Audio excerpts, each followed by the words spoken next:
হেৰা শুনিছানে? কি হ'ল কওকচোন?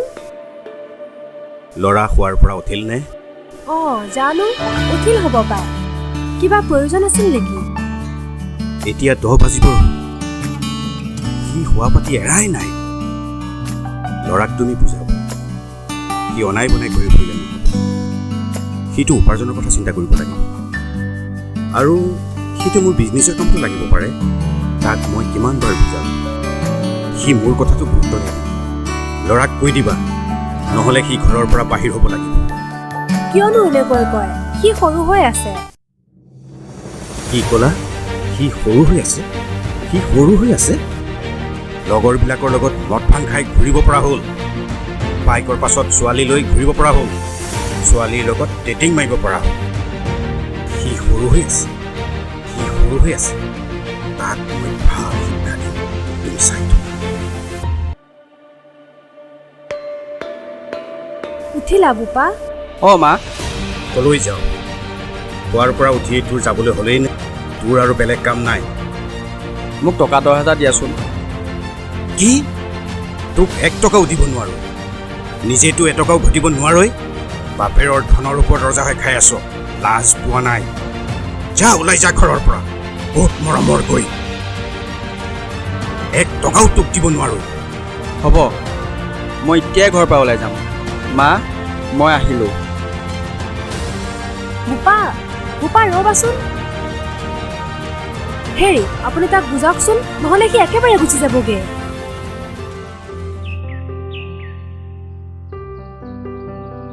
মই আৰু ঘৰলৈ নাযাওঁ, বুজিছ পংকজ? বাপ্পা তই কিয় তেনেকৈ কৈছ? তোৰ দেউতাৰ আহে কৈছে।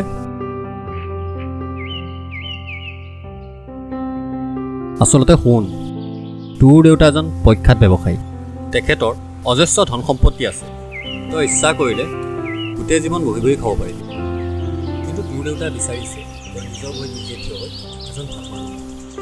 গতিকে বাপ্পাও তই কিবা এটা কৰি দেখা। তই ঠিকেই কৈছ পংকজ, তই ঠিকেই কৈছ।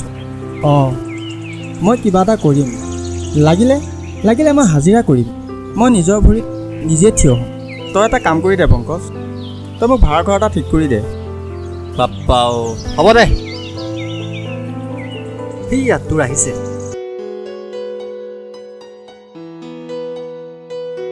কোৱাচোন, ইমান জল্দি ফোন কৰি মাতিলা যে? ৰাণী, মই ঘৰ ত্যাগ কৰি ওলাই আহিলোঁ। কি? ঘৰ ত্যাগ কৰি ওলাই আহিলা? এতিয়া কি কৰিবা? ক'ত থাকিবা? থাকিম ক'ৰবাত, কিবা এটা হাজিৰা কৰি হ'লেতো চলিব লাগিব। কি? তুমি হাজিৰা কৰি মোক বিয়া পতা সপোন দেখিছা? চি, তোমাৰ নিচিনা এটালে মোক কেতিয়াও বিয়া নিদিয়ে, আৰু ময়ো নাযাওঁ। ইয়াকে ক'বলৈ মোক মাতিছিলা? আজিৰ পৰা মোক পাহৰি যোৱা। তুমি মোক কেনেকৈ ক'ব পাৰিলা? ইমান দিনা ভাল পোৱা প্ৰতিদান দিছা। ৰাণী, তোৰ কি হৈছে? তই কিয় এনেকৈ কৈছ? বল যাওঁ ইয়াৰ পৰা, অপদাৰ্থবিলাক। ৰাণী, তোৰ যদি বেয়া লাগিছে তয়ে থাক ইয়াত, মই যাওঁ। ৰাণী, তই শুনচোন।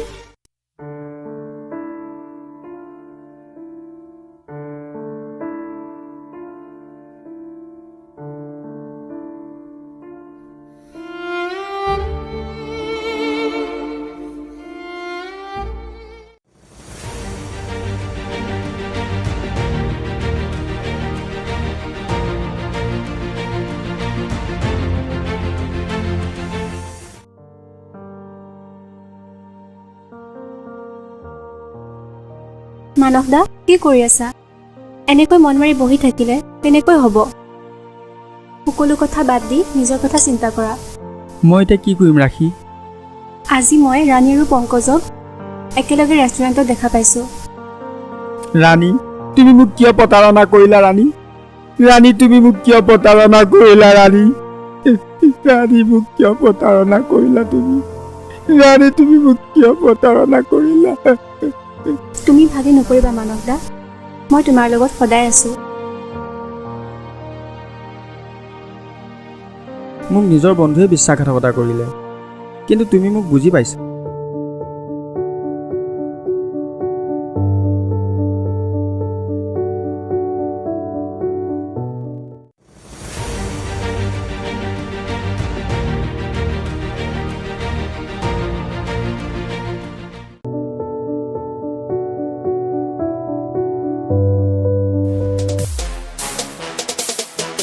ঐ আজি আমি ঐ ঐ এইটো চাই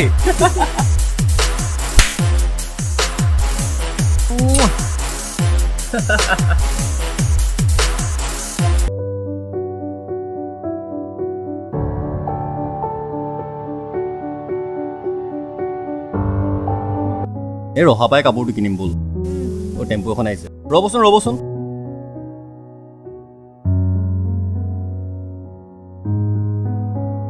অঁ বহক।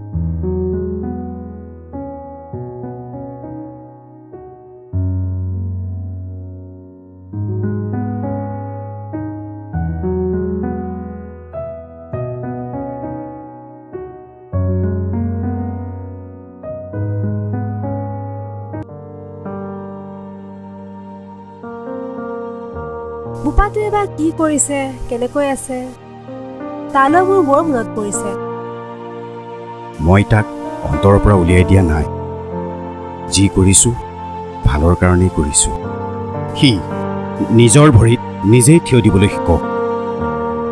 তুমিতো জানাই আজিকালি সন্তানবোৰে বাপেক মাকৰ ওপৰতেই চলি ফুৰি থাকিব বিচাৰে। আৰে এই সংসাৰত জীয়াই থাকিবলৈ যে কষ্ট কৰিব লাগে সেই কথা সিহঁতে বুজি নাপায়।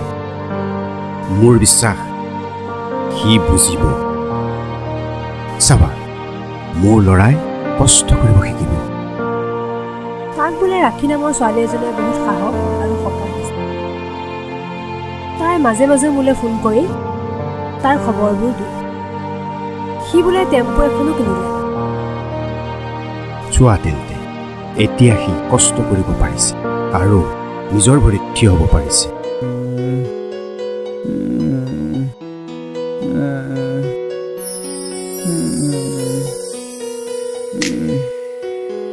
তোমাৰচোন জ্বৰটো ভালেই নোহোৱা হ'ল। ভাল হ'ব দিয়া ৰাখী, তুমি মোৰ কাৰণে বহুত কষ্ট কৰিছা ন।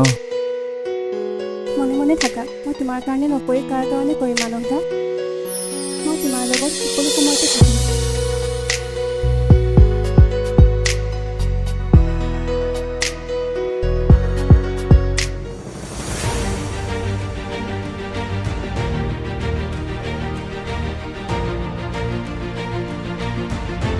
হেল্ল' হেল্ল' মা, কি?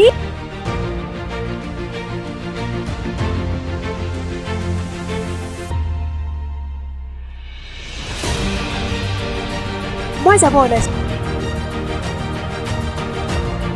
হেৰি শুনিছে, বোপাৰ বোলে খুব জ্বৰ উঠিছে, আমি তাক লৈ আহোঁগৈ ব'লক না। অ' হয় নেকি? ব'লা তেতিয়াহ'লে, অলপো পলম নকৰোঁ।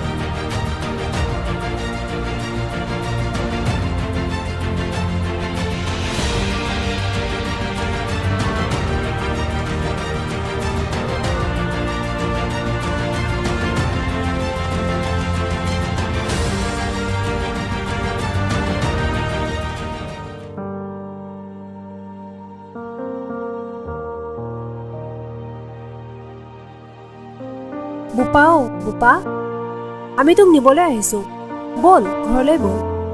মা, এতিয়া বুজিছোঁ ধন ঘটা কিমান কষ্ট। এই আপুনি মনে মনে থাককচোন। মা, দেউতাই ঠিকেই কৈছে। দেউতা, মই বুজি পাইছোঁ, এতিয়া মোক ক্ষমা কৰি দিয়া। ব'ল এতিয়া ঘৰলৈ ব'ল। মোৰ বিজনেছৰ কাম আজিৰ পৰা তই চাব লাগিব। অঁ, আৰু এটা কথা, আমাৰ হ'বলগীয়া বোৱাৰীকো লগত লৈ ব'ল। তুমি মোৰ ল'ৰাক বহুত সাহস দিলা, বহুত কষ্ট কৰিলা, তাৰ বাবে তোমালৈ অশেষ ধন্যবাদ। মা, এনেকৈ নক'বচোন, ব'ল এতিয়া আমি ঘৰলৈ যাওঁ।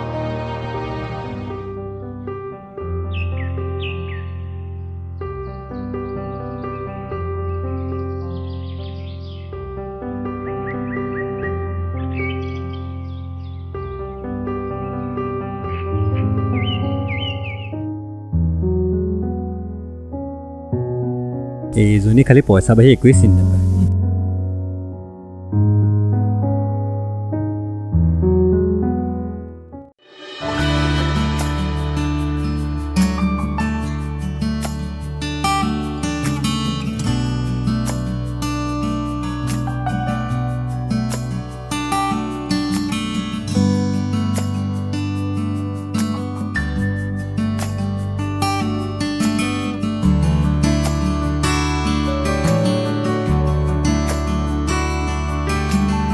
এজন পুৰুষৰ সফলতাৰ আঁৰত এগৰাকী নাৰী বা প্ৰেয়সীৰ সম্পূৰ্ণকৈ হাত থাকে। ৰাশিয়ে মোৰ সেই সময়বোৰত সংগ নিদিয়া হৈ আজি মই সফল হ'ব নোৱাৰিলোঁ হৈ। বাই ৰাণী।